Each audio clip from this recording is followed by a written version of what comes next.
Good afternoon, students. Today I'm going to have two different demonstrations for you today. We're going to start on the second part of RX, on the second part of RX. I'm going to introduce you to a new electrode. This is E7024, E7024. This is an 8-inch electrode. It is gray, very similar to the 6011 that we are using. It is the same size electrode. If you look, both electrodes sizes are the same, but you will notice that the filler flux is different size. The flux is a different size and is a different type of flux on each of these electrodes. Okay, so do not start on the 7024 until you have filled up your X, with the 6011 or 6010. I'm sorry, 6010. Once you have filled up your 6010 level,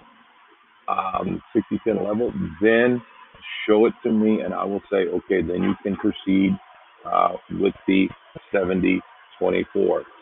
Okay. 7024 is a high deposit rate electrode. It is used for filling up metal very quickly on a vertical weld or on a large fillet weld. It is typically used on thick material that is half-inch in diameter or more. We are not going to use any type of weave pattern. We're going to, just like we did with the 7018. This is just a simple drag motion. So we're going to talk about work angle, direction of travel, things like that, just as we did with the other. We're going to establish our arc. We're going to be perpendicular, about 90 degrees from our work, and then about 10 to 15 degrees in direction of travel, and just drag the electrode in that direction. Okay. This is going to produce a very large weld, but much like the 7018, it's going to be what we call a self-cleaning weld. In other words, the slag's pretty much going to come off very easy, very quickly, with just a little chipping of the chipping hammer. And it's not going to be like the 7010, where you're going to have to clean it real hard with the wire brush. This should clean very easy. And you should complete this side of the weldment very quickly. It shouldn't take long to complete this one because it will fill up very quickly. You will notice that I have my amperage set at 130. And so you're going to want to watch it, making sure that you're not getting any undercut, that you're not burning through, or anything like that. So about 125, 130, 135 is what the suggested range is. I'm running at 130, seem to get some pretty decent welds with it at 130. Depending on your machine, your travel speed, you may want to adjust that up or down. If you're getting stuck, bump it up an amp or two. If you're burning through, if you're getting undercut, things like that, a lot of spatter. You shouldn't get a whole lot of spatter with this rod. With the hydrogen rods, the 70, the 18, the 7024s, shouldn't get a whole lot of spatter with these like you do with the 6010, 6011, 6013. If you're getting a whole lot of spatter, you maybe run a little hot, crank it down a little bit. Okay, learn to read your electrode, learn to read your weld. Okay, 130 is not the number that's stamped in stone that, by God, every time I run this rod, that's what it's got to be at. Learn to read your weld. All right? Okay, let's fire this thing up. Let's see what it looks like.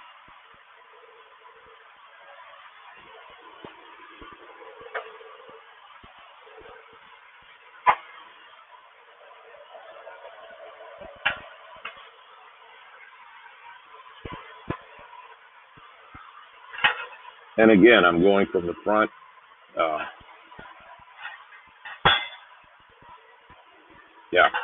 Had to make sure I'm going the right way. Going from the front here towards the handle. The handle will be the back of my weld. Okay. Okay, I'm going to establish my arc, and I'm just going to run the first one right down the center, right on top of the hot pass that I ran already. And you can see this runs very much like the 7018 that we ran under B1B. Do not get in a hurry with this electrode. Just let the electrode melt away.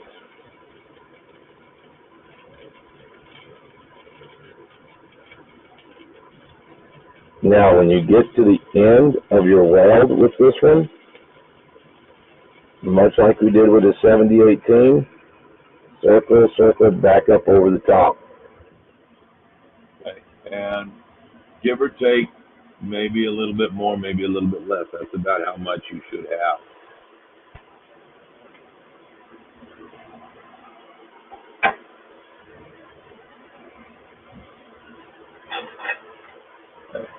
You can see my slag there, and just with a little of the chipping hammer, you don't have to get all crazy with it. It just cleans right up.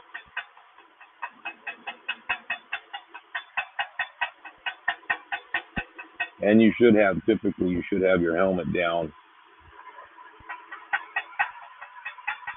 so that you don't knock slag into your eye.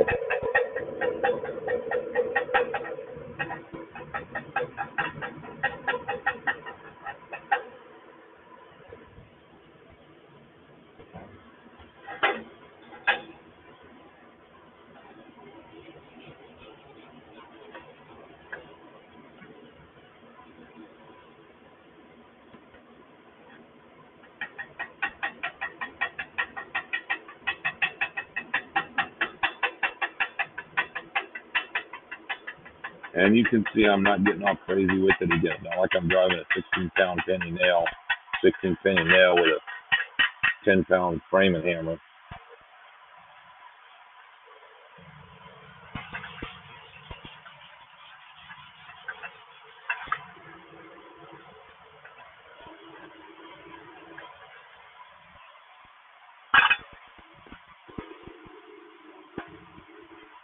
And that's what the bead looks like. Okay, very nice fat bead. All right. Now, again, the trick with these weldments is learning to stack the bead. All right, so I'm going to take my next pass and I'm going to put it right on top of the toe here, and I'm going to run it along here. I'm going to run it along here. Okay, a little bit of incomplete fusion right here when I started, but that's all right. I'm going to make it up for right here when I start. Okay, and I should see about a third of this weld when I get done.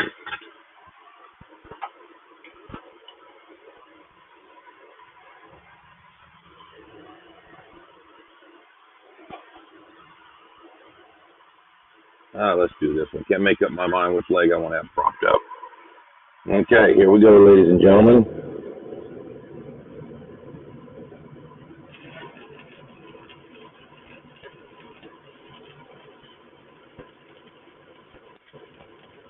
Again, remember, you are the Jedi Master. You are in control of this weld puddle. Keep the weld in front of the electrode. Keep the puddle, the arc in front of the electrode. Do not let it get behind your electrode.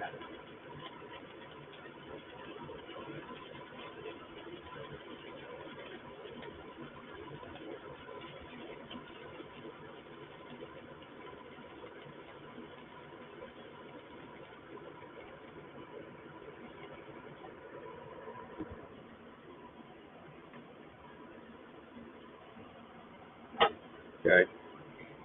And you can kind of see, I know it's small on your Chromebooks, but you can already see the slag starting to lift off of there. All right, you can see it starting to lift off.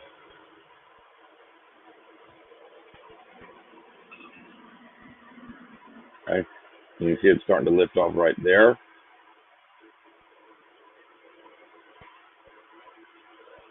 Okay, and that's what you're looking for. That's what we mean by self-cleaning. Not a lot of slag left on there.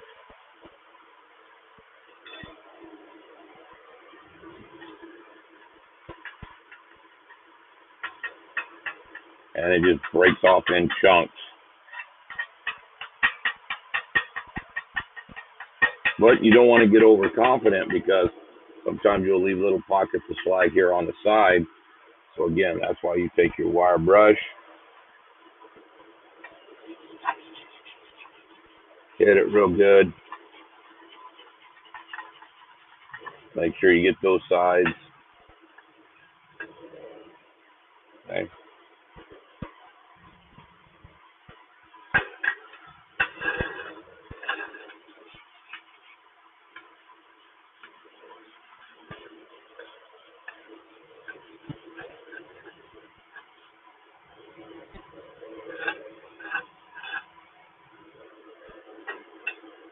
Now it's starting to get hot.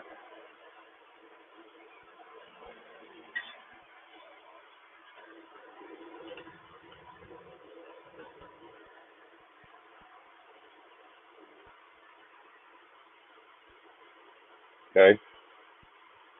Now my next pass, I'll weld out one more for you. My next pass is going to go right on top of this toe of the weld that I just completed. And I'm going to lay it down right on top here. Right on top. And then again, as I did with my 6010, I'm just going to keep welded on top of each toe until I get them completely filled. Okay? And here we go.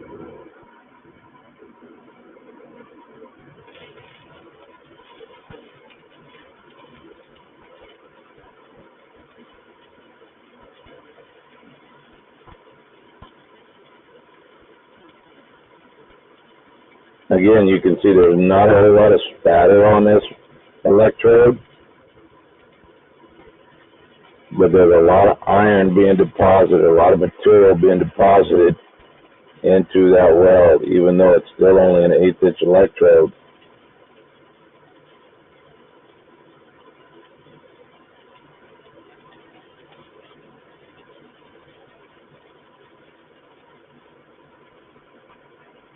Now to the end, circle back up over the top. And you can see my stubs are coming out. And, you know, probably a little longer than what I would like, but they're coming out consistently pretty close to the same length every time. All right. And I'm happy with that. That tells me that I'm putting pretty close to the same amount of material in that weld just about every time. Okay.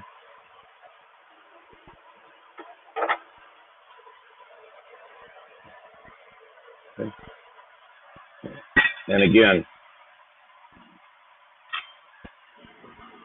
if you have a way of zooming in with your Chromebook, you can see it's starting to pick up already right there. Okay. And that's what you're looking for.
I left a little slag there on the back, but I just wanted to show you what it's looking like as